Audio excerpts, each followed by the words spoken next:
supposedly hero, a man named Lilienthal, is a glider pilot, and he is quite a scientist here. He's very impressed by his methods, but he dies. So they're going to start investigating with this glider up at the top left. This glider is their first effort. They'll bring it to Kitty Hawk. They'll see how the whole thing goes. And the big innovation here is the wires that are inside of the glider.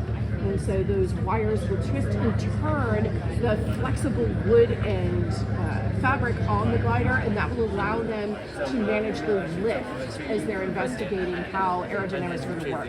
The flyer on the opposite side is their second effort at a flyer, and that is going to be an improvement because of the large tail and the bigger wingspan. So they'll get more lift and they'll have more control.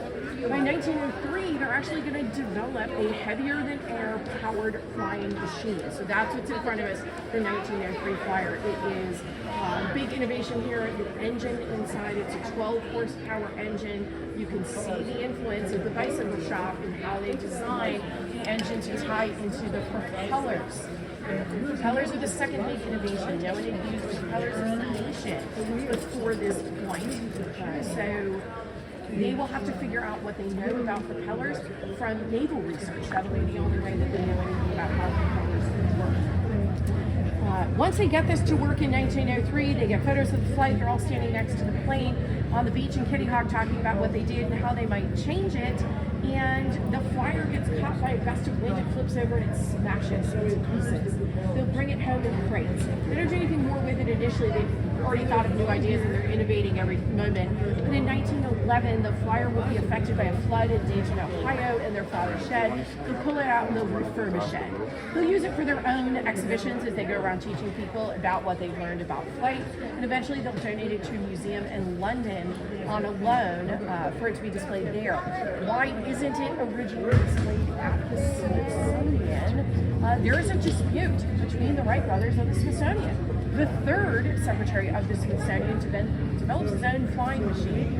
That flying machine is debatable.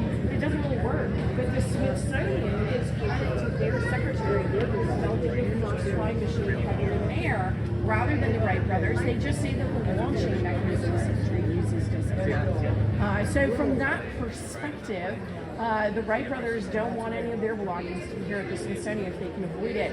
But eventually that will get sorted out. The Smithsonian will acknowledge that the Wright brothers are first in flight, and the family will get the plane back from London and donate it here to the Smithsonian in 1948.